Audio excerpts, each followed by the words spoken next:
Planting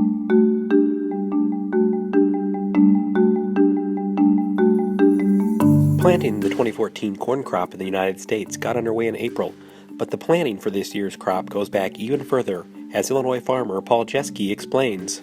We begin to make planting decisions for the following spring. We begin actually at harvest time. First thing we look at is what the yield results are for different varieties. We compare those and then look how that income at that particular time is comparing with what the alternatives are, which for us is soybeans. So already in the fall, at the beginning of harvest, so clear back in September, we're beginning to make plans for spring. Planting decisions include everything from profitability trends to fertilizer prices to crop rotation plans, but science and data from precision agriculture are involved as well. Nebraska farmer Dave Nielsen notes that his decision-making process also includes yield and soil maps. We map every field on our farm. We have for about the last 3 or 4 years, and we use the history of those yield maps to correlate what has worked well in the past and what we believe will work well in the future. We also do extensive soil testing and nutrient levels of our soil to determine what population we want to plant and what varieties in certain fields we want to plant. Once planting time comes, weather becomes a big factor. Farmers are always asked if it's a normal year in terms of weather. Kansas farmer Terry Vinduska has a great answer for that. In Kansas, there's no such thing as a typical year. It seems like we're either too wet, too dry, too cold, too something. Once all the prep work is done, farmers are ready to go.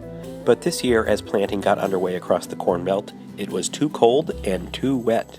We're about 2 weeks behind on our planting, but in a normal spring, maybe the corn would be maybe this high right now, and if you saw some of the pictures right now, our first planted corn is just coming out of the ground. So not to worry, a little bit warmer June or July or August could make us on schedule to have a normal harvest. It could even be earlier than normal. The summer weather is the big factor.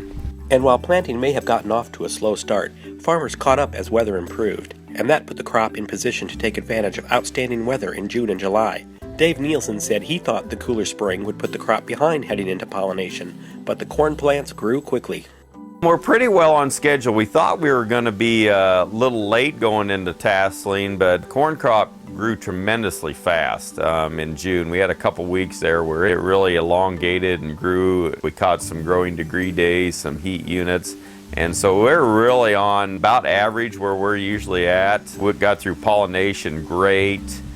We have a beautiful pollinated crop this year. While the crop progressed well in the western Corn Belt, the same is true across most of the country. Ohio farmer John Linder traveled a bit this summer and had this update. Well, this will be a great year for corn across the country. Brother and I have been out and traveled across several states, and what we've seen for corn is just phenomenal. It is a banner year for a lot of areas. A lot of states are really doing well. And as harvest got underway, John was right. Farmers were seeing good yields.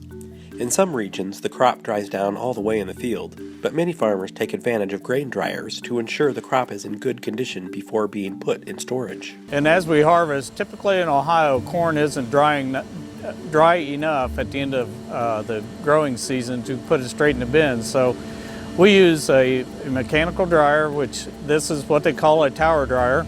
It's continuous flow. It uses liquid propane because we do not have natural gas supply here.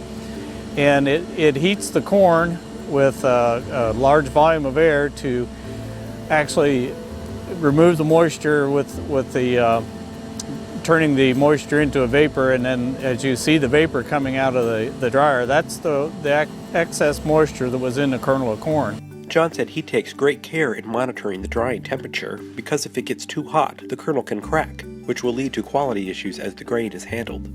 As Terry Vinduska got into harvest, he was pleased with yields and the condition of the crop. We did lose a little bit of kernel depth because of the drought. The kernels on a couple of the fields and spots were a little bit smaller than normal, but all in all, it's a very good, very high quality harvest. Nebraska farmer Dave Nielsen said the quality of his crop is excellent and better than last year, and that biotechnology is one tool that helps keep quality more consistent. He also said yields are very good. Yield we're looking at this year on corn is about 190 to 200 bushel per acre, or about 12 metric tons per hectare is what we're looking at this year. The corn's very good in this area. We had really good growing conditions. So I think the farmers in this area are very pleased, and across the state of Nebraska and across the whole U.S. Corn Belt, I think generally farmers are pretty pleased with the corn yield this year. Most U.S. farmers across the United States are seeing strong yields, and USDA is projecting a record crop of about 14.4 billion bushels, or more than 360 million metric tons.